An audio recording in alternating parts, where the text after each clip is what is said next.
Hola chicos, ¿cómo están? Hoy día, en esta cápsula, quiero contarles un poco de qué pasó en Chile con respecto a la conquista de nuestro país, ¿ya?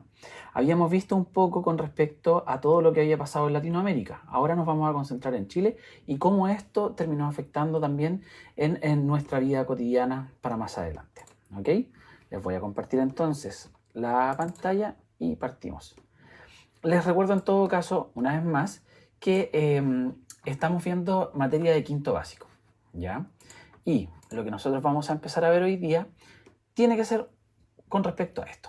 Comprenden, y ustedes van a comprender, las relaciones entre españoles y mapuches, que es la encomienda, la esclavitud, la guerra de Arauco, la vida fronteriza, la resistencia mapuche, la evangelización y los parlamentos.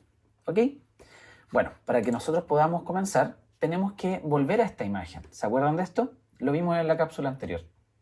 La idea es que cuando nosotros nos conformamos como país y ya tenemos esto que es una zamacueca de Manuel Antonio Caro, ya la pintura, aquí nosotros hay elementos que ya estamos viendo como nación. Tenemos en este sector una bandera, ¿ok? La bandera que nosotros conocemos, tenemos algún par de adornos. Bueno, tenemos esta escena en donde se está bailando cueca, ¿ok? Eso, para que nosotros llegáramos a eso, tuvieron que pasar más o menos 350 años para que nos conformáramos como una nación, ¿ya? Esto no fue nada de fácil porque pasaron muchas cosas entre medio que vamos a ir detallando ahora, ¿ok? Tenemos entonces que esta lámina nosotros ya la habíamos revisado, ¿cierto? Y aquí viene lo primero y lo más fundamental. Entonces, vamos a retomar desde el punto de vista de que aquí hay una mezcla entre razas para poder sacar castas. Eso significa, en esta época, entre 1500 y 1550, que se empieza a conformar una nueva sociedad, en donde el hombre europeo, el que está acá arriba, va a tener dentro de la pirámide social el puesto más alto. Disculpen lo feo del dibujo, ¿ya? Pero el español va a estar acá, ¿ok? Vamos a tener entonces que todos los indígenas, todos los africanos, mulatos, ¿ok? Zambos van a estar en la parte inferior, todos los indígenas, ¿ok?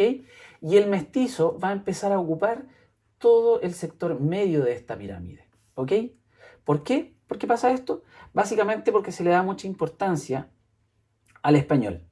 Y todos quienes tienen que estar haciendo labores que son de trabajo forzoso, pagando tributo, van a ser los indígenas. Pero empieza a pasar de que el mestizo no es español, no es indígena, no se le puede obligar a trabajar como al indígena, pero tampoco es aceptado por el español.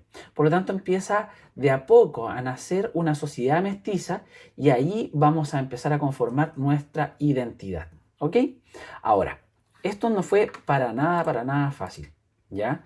Poco a poco empezó a crecer también esta cantidad de mestizos que existían en nuestro país. Y poco a poco también fueron comprendiendo grandes capas de la sociedad, ¿ya? En algún momento, más cerca de 1800, más o menos, vamos a ver de que la gran cantidad de personas que habitan en Chile son mestizos. Quedan muy pocos españoles, quedan muy pocos indígenas, sino que casi todos ya vienen siendo mestizos. Ahora bien, y necesito que recuerden bien a estos: mulato, negro, sambo e indígena. ¿Ya? Ellos tres, ellos cuatro, disculpen, van a estar obligados prácticamente a estar trabajando. ¿Dónde? Por lo menos al principio en los lavaderos de oro. ¿Qué significa eso? Que ellos van a estar extrayendo el oro, ¿ya? Y como en muchos casos se les podía obligar hasta, hasta la muerte. Me explico. Cuando se les hacía trabajar, ellos se levantaban muy temprano en la mañana y se acostaban muy tarde en la noche. Y no era necesario que les dieran un tiempo para comer, no era necesario un tiempo para descansar, no habían tiempos para ir al baño, era lo justo y necesario. Entonces, esa fatiga de estar trabajando constantemente ya va a empezar a hacer de que los indígenas mueran por fatiga, por exceso de trabajo. Murieron por otras causas también, como la guerra o como las enfermedades. que trajeron los españoles, ¿ya? Pero se le agregaría esto. Aquí nosotros podemos ver de que a los indígenas se les obliga a extraer el oro. En cambio acá también estamos viendo que hay un montón de indígenas que están con estas bateas que se llaman, que ahí ellos lavan y pueden extraer oro y plata, ¿ya? Esto fue muy común, sobre todo en el Marga Marga, en la zona de Viña del Mar. Ojalá alguien la conozca como para que lo puedan contextualizar. Ahora bien, este trabajo, que era forzado, en algún momento, gracias a la religión, va a empezar a cambiar un poco el panorama, ¿ya? Los sacerdotes comienzan a preocuparse mucho del mundo indígena y comienzan también a ver de que existen gente que está muriendo por el exceso de trabajo. Ellos, además, como se llevan a los hombres que están en edad de trabajar, dejan de cultivar, ¿ya? Y se empieza a desestructurar un poco esto de la vida indígena, que también lo habíamos conversado en algún momento en cápsulas anteriores, ¿ya? Por lo tanto, hay que empezar a reconocer que la labor de la iglesia, además de enseñarles la palabra de Dios, porque era una de las cosas que también andaba buscando Colón cuando empiezan a colonizar, todo lo que empiezan a encontrar, ¿ya? Es repartir la palabra de Dios, es enseñarles Dios a los indígenas, ¿ya? Esto va a ser el sincretismo religioso que nosotros comentamos en cápsulas anteriores, ¿ya? Pero además empiezan a darse cuenta los mismos sacerdotes de que es súper necesario de que se empiece a regular el trabajo indígena. Se van a hacer tasas, las tasas de Santillán y las tasas de Gamboa. Ambas son regulaciones para el trabajo indígena. En una, por ejemplo, se les va a obligar solamente a pagar el tributo, independiente que lo trabajen o no. Ya ellos pagando el tributo ya estarían libres de no seguir trabajando. En la otra, se les obliga a trabajar de forma forzosa. ¿Ok?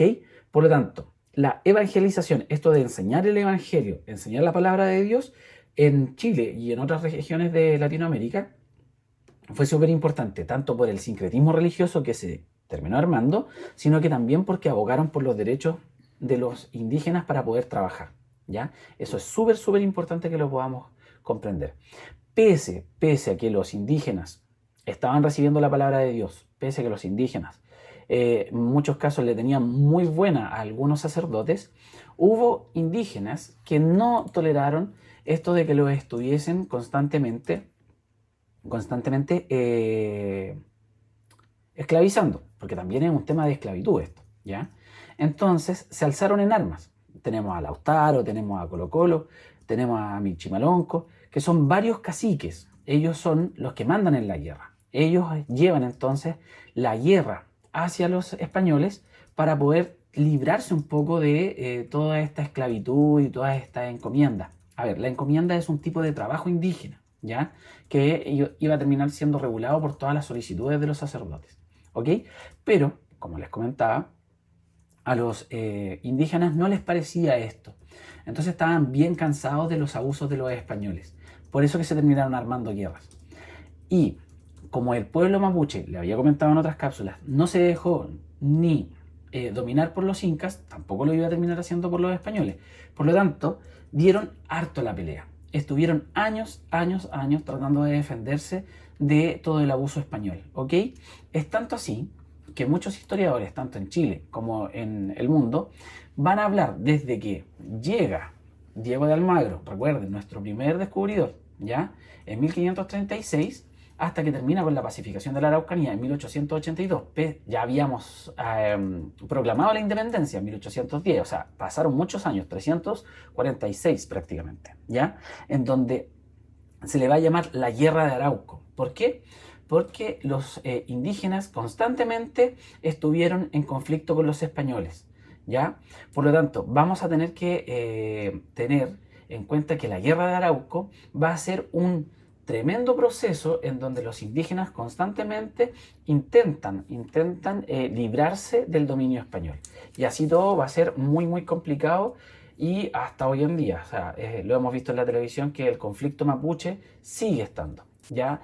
Tienen la capacidad de moldearse a las circunstancias. Por lo tanto, los mapuches han logrado ir viviendo y adaptándose a nuevas tecnologías, han logrado llegar a todo esto hasta el día de hoy, ¿ya?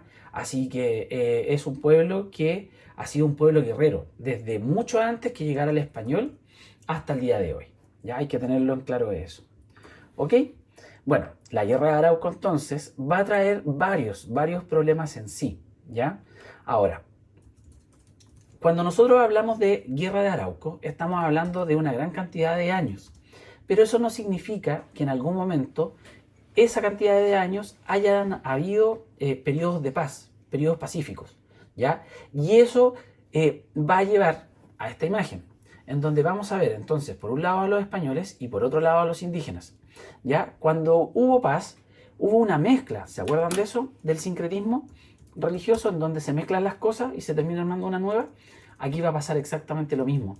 Cuando estamos en pleno invierno, la lluvia no nos deja hacer mucho, ya no podemos estar en guerra, sí o sí se terminan conformando algunas cosas, como por ejemplo comercial. A los indígenas se les acababa el alcohol y a los españoles se les acababan los alimentos. Era muy normal que entre indígenas y españoles, que estuvieron en guerra hace un par de meses atrás, después se hayan dado relaciones comerciales, ¿ya? Por lo tanto, esas relaciones comerciales sí o sí hicieron de que se formara una vida fronteriza. ¿A qué nos referimos con esto? Que de repente teníamos batallas, pero también teníamos redes de apoyo, ¿ya? Nos ayudábamos lo uno a los otros, porque tampoco había mucho más que hacer, ¿ya? Tampoco podíamos vivir eternamente en guerra. ¿Pasaba? Sí, pasaba. No era raro que, pese a un periodo de paz de 4, 5, 6 meses, hubiese una batalla después contra las mismas personas, y otro periodo de paz, y alguna otra batalla, alguna guerra, periodo de paz, guerra, y así se lo llevaban constantemente, ¿ok?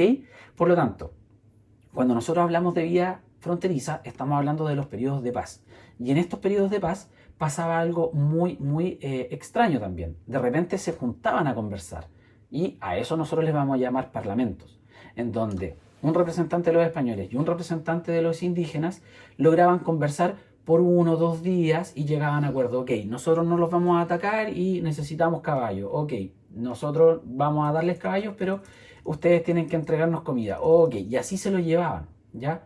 Pese a eso, que se llegaban a algún tipo de acuerdo en los parlamentos, también habían después batallas. No faltaba el indígena o no faltaba el español que iba a buscar la guerra con los demás, ¿ok? Por lo tanto, era bastante complejo esto de entender la guerra de Arauco. La guerra de Arauco se dio por 350 años prácticamente, pero eso no significa que no hubo periodos de paz entre medio. A lo mejor pudo haber incluso hasta 1 o 2 años de paz, ¿ya? Pero fue muy complejo este vivir. Y este vivir, esta mezcla de cosas, tanto de españoles, de indígenas, de sus religiones, de sus costumbres, de sus comidas, de sus formas de vivir, va a terminar generando nuestra identidad como país, ¿ya? Aquí vemos nuevamente una ramada, en donde otra vez estamos celebrando, ¿ya? Están celebrando algo. Bueno, esta foto ya es, o sea, esta imagen ya es de 1810 en adelante, porque tenemos la bandera que tenemos actualmente, hay música nuevamente, hay gente que está bailando, gente que está bebiendo, ¿ok? Y esos personajes que están ahí son los mestizos, que fue evidentemente dentro de toda la guerra de Arauco un proceso de mestizaje en donde españoles e indígenas se terminaron mezclando y eso nos terminó por dar nuestra identidad como chilenos, ¿ya? Esto no fue lo único de todas formas. Terminaron pasando algunas otras cosas. Chile en sí prácticamente es un país agrícola en esta época, ¿ya? Y las labores del campo son las que más nos llevan tiempo. Ahí nosotros vamos a ver cómo se conforma también esta pirámide social, en donde el español por lo general es un terrateniente. ¿Qué significa eso? Que es una persona que tiene muchas tierras, ¿ok? Va a tener a algunos personajes que ustedes pueden ver que están aquí ayudando a los caballos a que puedan trillar, ¿ya? O que estén arriba de los caballos, contratados. En sí no es un contrato de dinero, es un contrato más bien de reciprocidad. Yo te doy algo, tú me das algo a cambio. Me explico de otra forma. Cuando este español, este hacendado, este terrateniente tiene tanto poder, le va a decir, ok, tú, Juanito, mestizo, te quedas a vivir en esta casa y yo te doy comida y te doy la casa con la finalidad de que tú me ayudes en las labores del campo. Y Juanito tenía que ir y trabajar entonces en el campo para poder mantener esa ayuda que le estaba entregando el terrateniente. ¿Ok? Por lo tanto, ahí tenemos nuestra primera parte de la pirámide social. Tenemos a los españoles, tenemos a los mestizos que están trabajando en el campo y quienes sí se ven obligados a trabajar hasta bastante tiempo entrada nuestra independencia van a ser los indígenas. A ellos se les obliga, ¿ok? Y ahí vamos a tener entonces nuestra base de la pirámide. Ahí están las personas que ocupan la base de la pirámide, ¿ya? Por lo tanto tenemos españoles, mestizos e indígenas trabajando todos en un mismo lugar para poder terminar siendo un país agrícola. Cuando nosotros hablamos de fondas, estamos hablando sí o sí de algo que se daba en el campo. ¿Ya? Este tipo de cosas que ustedes ven en la imagen todavía se dan. Es muy raro en todo caso. ¿Ya? Ahora se hace con máquinas. Pero en algunas partes todavía tienen la tradición presente. ¿Ok? Es mucha información para haberlo visto tan rápido. Pero lo vamos a repasar de una forma bastante breve.